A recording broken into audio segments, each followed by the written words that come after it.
Ẹ̀yin èèyàn lé èyí tó lágbára o, èyí tá a gbọ́ yìí tó lágbára o. Wàhálà àǹtí wa fashion yìí ti wá pọ̀ jù o. Ṣé nǹkan tí Queen Naomi tún ṣe ní ìsìn, ṣé ó tún wá di wàhálà báyìí?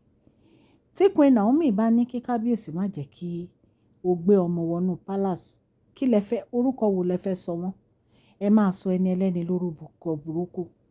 Nítorí pé kábíyèsí wá bá Queen Naomi tó dẹ̀ ṣàlàyé situation ẹ̀, tí Queen Naomi dẹ̀ ní ọmọ yín làwọn ọmọ yẹn, ẹ jẹ́ kán wá sínú pálàsì, kò sí nǹkan tẹ́ ẹ lè ṣe, ayé á sọ yín lẹ́nu, tí wọ́n dẹ̀ ní kó wá ṣe welcoming party. Ṣé kábíyèsí ti wá, wọ́n ti wá ṣe nǹkan tí ò yẹ kán ṣe báyìí? Ọ̀rọ̀ tí a gbọ́ wípé àǹtí wa fashion sọ, òun ni wípé allegedly wípé tí ìgbà tí Queen Naomi mọ̀ wípé àwọn ò ní jẹ́ káwọn dúró sínú palace, kí ló dé tí wọ́n jẹ́ kán ṣe welcoming party fún wọn? Lẹ́nu ẹ̀, ó ní allegedly bá ṣe gbọ́ wípé ìgbà tí Queen Naomi mọ̀ wípé àwọn ò ní jẹ́ kó dúró sí inú palace, kí ló dé tí wọ́n gbà wípé kí kábíyèsí ṣe welcoming party fún ẹ? Tó bá jẹ́ pé lóòótọ́ ló sọ̀rọ̀ yẹn, ọ̀rọ̀ yẹn ju ẹnu ẹ lọ, kò yẹ kó sọ. Kò yẹ kó sọ. Okay, ìgbà tó ní pé kí ló dé tán gbà, kí ló dé tí Queen Naomi ò ní gbà? Ṣé Queen Naomi ní kábíyèsí ni? Àbí kábíyèsí kọ́ lọ́kọ yín ni? Kí ló dé tó yẹ pé o máa ń ṣe bí ìgbà tó yẹ pé wọ́n lọ́kọ? Because bá a ṣe rí ọ̀rọ̀ yìí nìyẹn. Ọkọ yín sọ fún yín pé òun fẹ́ kó dúró sí olórí mansion. Ìwọ ní rárá inú palace yẹn ló máa dúró sí. Ṣé ìwọ ló fẹ́ ara ẹ ni? Ṣé ẹ rí nǹkan báyìí o? Wọ́n ní obìnrin sọ̀wọ́ àná, ó lóun ò rí ilé ọkọ gbé. Tó bá yá ní ìsìn tí kábíyèsí bá dẹrù ẹ síta ní ìsìn, wàá máa sunkún kiri, wàá máa bẹ gbogbo àwọn èèyàn sí kábíyèsí. Ṣé bàbá ewo erin ńlá, ṣé nǹkan tó ṣe ní ìsìn, ṣé ẹ̀ṣẹ̀ tún ni? Wípé wọ́n ní kó dúró síbì kan o, kí wọ́n ṣe welcoming party fún ẹ o. Tó bá dẹ̀ ti ṣe tán, kó kó ẹrù ẹ, kó máa lọ sí royal olórí mansion. Ṣé wọ́n tún ti ṣe nǹkan tí ò yẹ kán ṣe? Ó wá dé nínú palace tán, ìwọ wá ń sẹ́ pé wò lè kẹ́rù ẹ o, inú palace ló máa wà o, kò sẹ́ni tó máa lé ẹ kó inú palace o. Ipe tó bá jẹ́ pé ibi kékeré tán fún ẹ yìí ló máa gbé pẹ̀lú àwọn ọmọ ẹ, ibẹ̀ ló máa gbé. Ipe ìwọ ti sẹ́ pé inú palace yẹn ló ti máa raise gbogbo àwọn ọmọ ẹ, kò sẹ́ni tó lè lé ẹ kúrò nínú palace. Ta ló sọ bẹ́ẹ̀ fún ẹ pé kò sẹ́ni tó lè lé ẹ kúrò nínú palace? Jẹ́ kí n sọ fún ẹ, tí kábíyèsí bá ṣe tán pẹ̀lú ẹ, fúnra ẹ ló máa kẹ́rù ẹ tó máa kúrò inú palace yẹn. Àwọn tó jù ẹ lọ gan, tó jẹ́ pé wọ́n lérí wọ́n lè kà, wọ́n kẹ́rù wọn gbẹ̀yìn ni. Ó jẹ́ tètè rọra jókòó ara ẹ jẹ́ kó má kọjá àyè ara ẹ. Kí ló dé gan-an? Every time Queen Naomi ní o, Queen Naomi ní o, Queen Naomi ní o jẹ́ kẹ́ dúró sínú palace o, Queen Naomi ní o jẹ́ kẹ́ rí ojú kábíyèsí ńlẹ̀ o. Ṣé Queen Naomi di ojú kábíyèsí ni? Àbí kábíyèsí ò lè take decision fúnra wọn?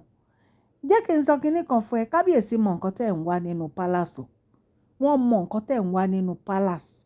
Ìtorí ẹ̀ ní kábíyèsí ṣe ń treat yín bó ṣe ń treat yín, because o respect ara ẹ̀. Wọ́n ní obìnrin yẹn, wọ́n ní ó bá àǹtí wa fashion sọ̀rọ̀. Ipe ó sọ fún àǹtí wa fashion ní pé kí ló dé tó lọ rí Queen Naomi? Kí ló dé tó dúró síbi tí kábíyèsí fi ẹ́ sí? Wọ́n ló bú woman yẹn pé kí woman yẹn fi òun sílẹ̀. Ipe kò sí nǹkan tó kan woman yẹn nínú ọ̀rọ̀ òun. Ipe kí woman yẹn má dá sí ọ̀rọ̀ ọmọ láíláí. Ipe ṣé òun lọ bá Queen Naomi jà ní, ṣé bóun lọ bẹ Queen Naomi ni? Queen Naomi ní kẹ́ stay sí ààyè yín. Ó lóun ò ní any problem pẹ̀lú anybody, kó ní kálukú jókòó sí ibi tí kábíyèsí bá fẹ́ sí. Ẹ mind business yín kẹ́ má ta sóun, ṣé dandan ni? Èèyàn sọ fún yín ní kọ̀kọ̀, ó sọ fún yín ní gbangba, still yet ẹ gbọ́. Nǹkan tó bá wù yín lẹ́ ń ṣe, nǹkan tó bá wù yín lẹ́ ń sọ. Ẹ̀yin èèyàn lé, ẹ jẹ́ kí n kí ẹ̀yin olólùfẹ́ mi ní ilé lóko àti ní ẹ̀yin òde wípé ẹ káàbọ̀ sí Mashola Gist TV. Mashola Gist TV ń kí yín. Mashola Gist TV ń kí yín. Adúpẹ́, adúpẹ́, atọ́pẹ́dá. Mashola Gist TV ń kí yín. Mashola Gist TV ń kí yín o. Ó ní ẹ ṣé o lọ́wọ́ ọkùnrin, lọ́wọ́ obìnrin. Lórí gbogbo ìkànnì yìí, à ń dúpẹ́ ní ọwọ́ yín. Mashola Gist TV ń kí yín ẹ̀yin olólùfẹ́ wa ẹ káàbọ̀ sí Mashola Gist TV. Ṣé àlàáfíà ni ẹwà gbogbo lè ń kọ́?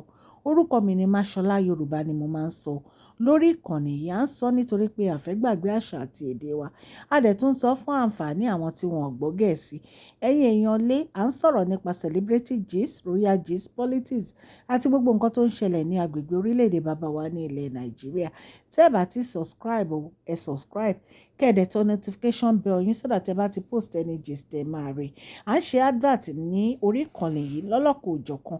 Ẹ kàn sí wa ní masholagistv@gmail.com. Ọlọ́run Elédùmarè á bá mi gbọ́wọ́ yín sókè o. Òkè òkè ni ọlá yín á máa lọ o. Ọlá yín ò ní lọ ìsàlẹ̀ láéláé. Ẹ̀yin èèyàn lé, àǹtí wa fashion máa ń dára o. Wọ́n ní wọ́n bú obìnrin yìí wípé obìnrin yẹn ní kí ló dé tó lọ ń disturb rẹ̀, kí ló dé tí ó respect rẹ̀. Wípé pẹ̀lú bí wọ́n ṣe gbé àǹtí wa fashion nìyí ní ọjọ́ yìí tí wọ́n welcome àwọn ọmọ ẹ̀ sínú palace, wọ́n ní ṣe ló ń ṣe.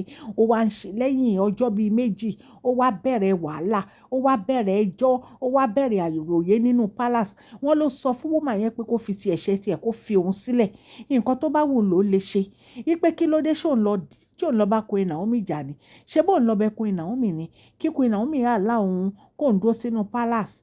Wọ́n ní ibẹ̀ ló ti sọ statement tó sọ yìí wípé nígbà tí Queen Naomi mọ̀ pé òun ò ní jẹ́ kó ń dúró sínú palace, kí ló gbà láti gbà fún òun láti ṣe welcoming party fún àwọn ọmọ nínú palace.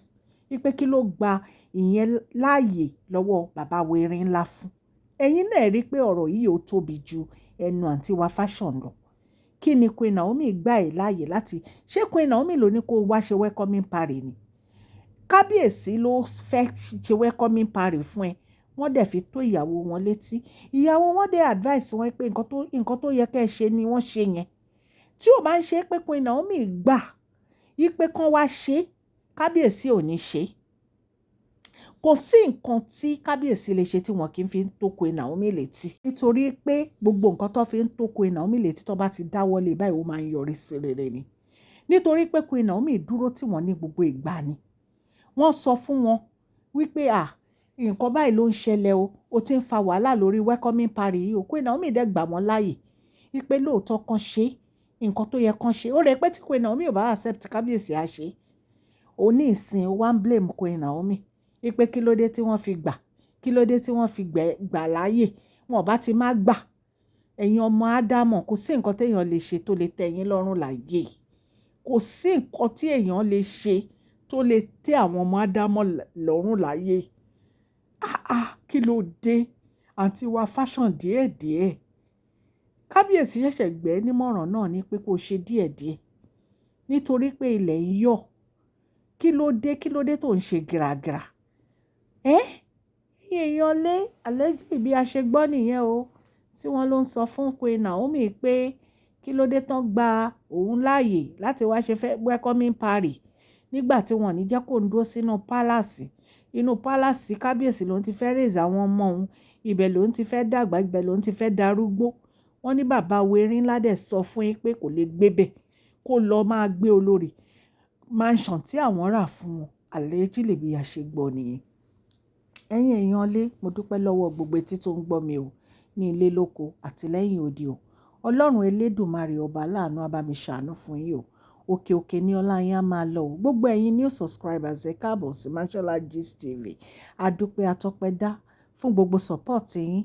Gbogbo ẹ̀yin ó subscribers adúpẹ́ lọ́wọ́ yín. Gbogbo yín pátá Ọlọ́run Elédùmarè á bá mi gbọ́wọ́ yín sókè o.